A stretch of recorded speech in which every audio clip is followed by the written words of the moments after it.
பெரியாளர்களை கூட்டுட்டு கோயில் தங்க விமானத்தில் இப்போ நடக்குதில்ல தக்கா ரவிச்சந்திரன் திருத்தங்களை சேர்ந்தவர் மிகப்பெரிய தொழிலதிபர், அருமையான மனிதர். சுதர்ஷன் சுவாமியெல்லாம் கூட்டு போகிறாங்க. அதுக்கு என்ன பண்ணிட்டா போச்சு, உங்களுக்கு எவ்வளோ வேணும்னு தங்கம் கேட்குறேன், 10 கிலோ தங்கம் கேட்குறாங்க. அது ஒரு கிண்டலாக கேட்கப்பட்டதாக நான் நினைக்கிறேன். இவர் எங்கே பண்ணுவாருன்ட்டு 10 கிலோ ஒரு மாதத்துலேயே 1.5 மாதத்துலேயே நான் கொடுத்துட்டேன். இது உண்மை, இது சரித்திர உண்மை.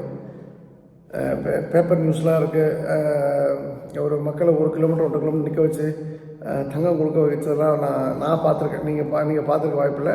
இந்த வீடியோ பார்க்குற சிலர் அது போல் கியூ நின்று தங்கம் கொடுத்துருக்கலாம்.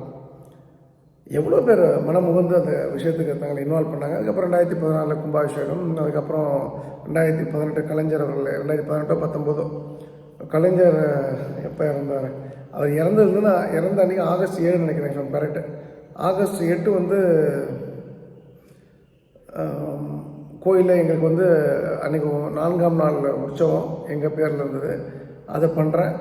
அதை பண்ணி எனக்கு சோறு இல்லை, சோத்துக்கு பிச்சை எடுக்கிறேன். பிச்சை எடுத்துகிட்டு ஒரு ஐயங்கார் ரொம்ப அவமானப்படுத்தி சோறு போடுறாரு. அந்த வீடியோலாம் இருக்குது, ஃபேஸ்புக்கில் இருக்கும். அதுக்கப்புறம் நான் அந்த கோயிலுக்கு போகிறதுக்கான சூழ்நிலை ஏற்படலை. மேபி ஆண்டாளுக்கு என் மேலே கோவமா இல்லை ஏன் கோவம் ஆண்டாள் மேலே சரியாகலாம் எனக்கு தெரியாது. ஆனால் நான் மனப்பூர்வமாக சொல்கிறேன், இதுதான் என்னோடய ட்ராவல் வித் ஆண்டாள். இதில் என்ன ஒரு விஷயம்னா, முதன்முறையாக பார்த்தம்போதும் எனக்கு அதை வார்த்தைகளால் நான் பொய்யெலாம் சொல்ல விரும்பல. வார்த்தைகளால் அதை வர்ணிக்கலாம் முடியாது. அது ஒரு சுக அனுபவம்.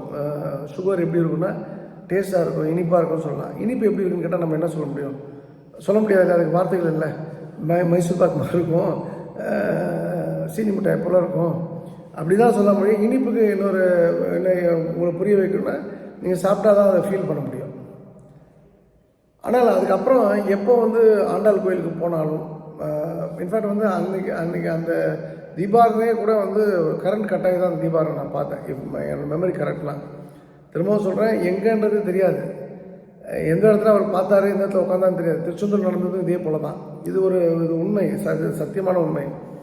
ஆனால் அதன் பிறகு எப்போ நான் ஆண்டாள் கோயிலுக்கு தயார் பார்க்க போனாலும் எனக்கு தெரிஞ்சு 95% கரண்ட் கட் ஆகிடும். இது எத்தனையோ உதாரணங்களை கூட அதை பார்த்துருக்காங்க. அட்டைம்ஸ் மழை பெய்யும். ஆண்டாள் ஒரு பேசக்கூடிய சாமி. அவளை பார்க்கும்போதெல்லாம் இந்த நொடி போதும், இனிமேல் உயிர் வேண்டாம், செத்து போயிடலாம் அப்படின்ற ஒரு உணவு தான் எனக்கு வரும். இதுக்கு மேலே என்ன ஒரு சந்தோஷம் இருக்குது, மகிழ்ச்சி இருக்குது ஒரு மனிதனுக்கு? இந்த நொடியோட உயிர் எடுத்துக்கணும்னா நான் ஆண்டை நான் வேண்டதே கிடையாது. நான் என்னை கேட்டுக்கிட்டு தானே இது போதும், இந்த லைஃப் போதும். அந்த ஆண்டாள் கோயிலில் அந்த டிக்கெட் கிடைக்கிறவங்க அந்த தாயாருக்கு முன்னாடி நின்றுட்டு டிக்கெட் கிடைப்பாங்க. அந்த பணி கிடைச்சா கூட I will be very happy அப்படின்ற மாதிரி